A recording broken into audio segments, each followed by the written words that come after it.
8 ग्रह, एक सूर्य और करोड़ों सालों का सफर, यानी हमारा सौर मंडल।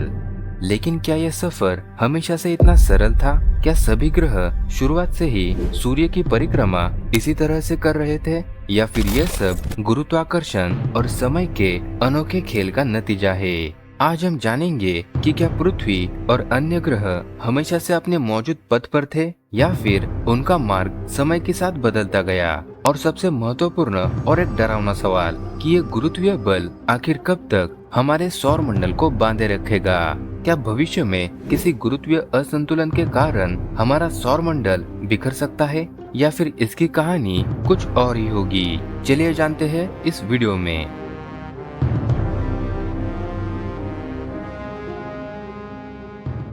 आज से लगभग 4.6 अरब साल पहले हमारा सौर मंडल अस्तित्व में आया, लेकिन तब यह वैसा नहीं था जैसा आज हम इसे देखते हैं। न कोई ग्रह, न सूर्य की चमक थी। यह वो दौर था जब अंतरिक्ष में धूल और गैसों का एक विशाल बादल यानी नेबुला फैला हुआ था। यह नेबुला मुख्य रूप से हाइड्रोजन, हीलियम और भारी तत्वों से बना था, जो पहले के किसी सुपरनोवा विस्फोट से बचे हुए थे। समय के बीतने के साथ यह विशाल गैसीय बादल गुरुत्वाकर्षण के कारण कोलैप्स होने लगा। जब यह बादल सिकुड़ने लगा तो इसकी गति तेज होती गई और यह घूमने लगा।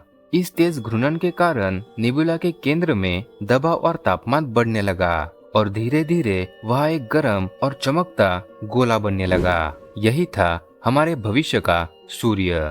जब सूर्य का तापमान और दबाव इतना बढ़ गया कि उसमें न्यूक्लियर फ्यूजन शुरू हो गया, तब इसने अपनी असली चमक बिखेरनी शुरू की। अब सूर्य की किरणें पूरे सौर मंडल में फैलने लगी और इसके चारों ओर घूमती धूल और गैस के टुकड़े छोटे छोटे चट्टानी पिंडों में बदलने लगे। यही टुकड़े धीरे धीरे मिलकर ग्रहों का निर्माण करने लगे। सौर मंडल में ग्रहों का निर्माण 2 भागों में हुआ। पहला है आंतरिक चट्टानी ग्रह, यानी ऐसे ग्रह जिनमें भारी तत्व मौजूद थे। सूर्य के नजदीक उच्च तापमान की वजह से इन ग्रहों की हल्की गैसें उड़ गई, लेकिन भारी तत्व जैसे लौह और सिलिकेट इनसे छोटे चट्टानी ग्रह बने, जैसे बुध, शुक्र, पृथ्वी और मंगल। दूसरा है बाहरी गैसीय ग्रह। सूर्य से दूर तापमान कम होने की वजह से गैसें संचित हो गई और उन्होंने विशाल गैसीय ग्रहों को जन्म दिया, जैसे बृहस्पति, शनि, यूरेनस और नेपच्यून। लेकिन क्या सभी ग्रह ऐसे ही बन गए थे? नहीं। शुरुआती सौर मंडल बहुत अस्थिर था। यह एक महायुद्ध के समान था। शुरुआती सौर मंडल में 100 से भी अधिक ग्रहों जैसे पिंड थे, लेकिन इन सभी को जगह नहीं मिली। कई छोटे ग्रह आपस में टकराकर चकनाचूर हो गए और कई ग्रह आपस में मिलकर नए ग्रह बन गए। लेकिन कुछ ग्रह इतने भाग्यशाली नहीं थे। सूर्य के पास होने के कारण सूर्य के गुरुत्वाकर्षण ने उन्हें निगल लिया और कुछ विशाल ग्रहों जैसे बृहस्पति और शनि ने अपने गुरुत्वीय प्रभाव से उन्हें सौर मंडल से बाहर फेंक दिया। अगर यह युद्ध नहीं होता तो आज हमारे सौर मंडल में 8 की जगह 100 से भी अधिक ग्रह हो सकते थे। लेकिन यह गुरुत्वीय संतुलन ही था जिसने इसे व्यवस्थित कर दिया और अंत में हमें मिला एक स्थिर सौर मंडल जिसमें केवल 8 प्रमुख ग्रह बच पाए।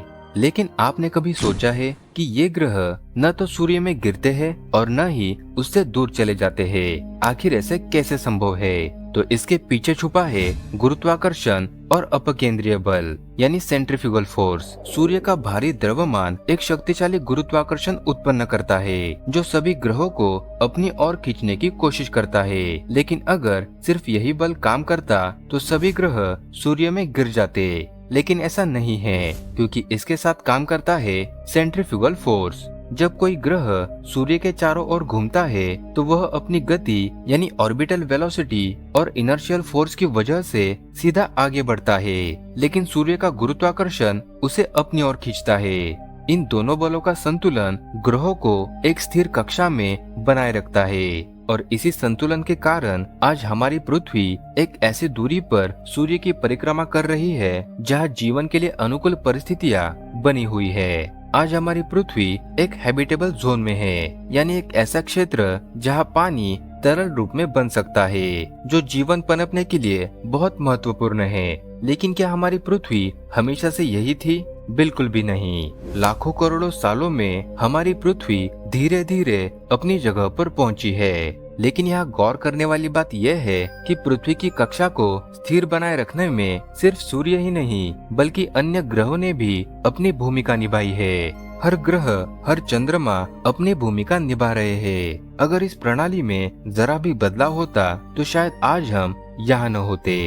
वर्तमान में पृथ्वी की कक्षा स्थिर है, लेकिन लाखों करोड़ों सालों में इसमें बदलाव आ सकते हैं। कुछ वैज्ञानिक तो यह भी मानते हैं कि शायद हमारे सौर मंडल में कभी 9 ग्रह हुआ करते थे, लेकिन एक बड़े गुरुत्वीय झटके के कारण उस 9वें ग्रह को बाहर फेंक दिया गया। इसी घटना को लेकर वैज्ञानिकों के दिमाग में एक सवाल आया कि क्या भविष्य में ऐसी परिस्थिति दोबारा आ सकती है, यानी क्या सूर्य का गुरुत्वीय संतुलन कभी टूट सकता है? तो इसका जवाब निकला हाँ, यह मुमकिन है। भविष्य में हमारे सौर मंडल का नक्शा बदल सकता है। हमारा सूर्य ही वह केंद्र है जिसने हमारे सौर मंडल को बांधे रखा है। अभी के लिए सभी ग्रह इसकी परिक्रमा कर रहे हैं, लेकिन अगर सूर्य में कोई बड़ा विस्फोट हो जाता है या फिर सूर्य का द्रव्यमान किसी कारण बदल जाए तो इसका गुरुत्वाकर्षण भी बदल जाएगा।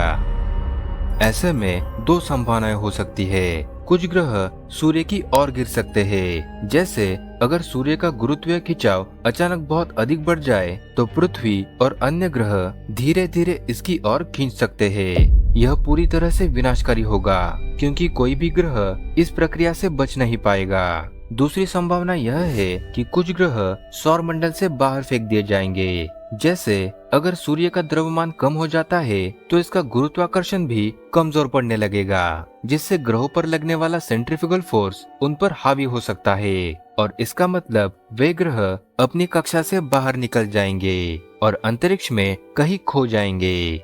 हालांकि वर्तमान वैज्ञानिक गणनाओं के अनुसार सूर्य के संतुलन में ऐसा बड़ा बदलाव अगले कुछ अरबों वर्षों तक नहीं होगा, लेकिन जब सूर्य लाल दानव बनेगा तब इसकी बाहरी परतें फैल जाएंगी, जिससे इसका गुरुत्वीय संतुलन धीरे धीरे बदल सकता है। यानी कि हमारा सौर मंडल हमेशा के लिए स्थिर नहीं रहेगा, एक दिन यह भी बदल सकता है। फिलहाल आज के समय में हमारी पृथ्वी इस सौर मंडल के अनोखे संतुलन में अच्छे से बनी हुई है, लेकिन ये कब तक बनी रहेगी ये तो वक्त ही बताएगा। आप इस बारे में क्या सोचते हैं? क्या आप भी मानते हैं कि हमारा सौर मंडल हमेशा सुरक्षित रहेगा, या फिर आपके विचार कुछ अलग है? हमें कमेंट में जरूर बताएं। और अगर ये वीडियो आपको पसंद आई हो तो इसे लाइक जरूर करें और अपने दोस्तों के साथ शेयर करें। और ऐसे ही रहस्यमय जानकारियों के लिए हमारे चैनल को सब्सक्राइब करना ना भूले। तो कहीं मत जाइए, जुड़ते हैं अगली रहस्यमय और अनोखी वीडियो में।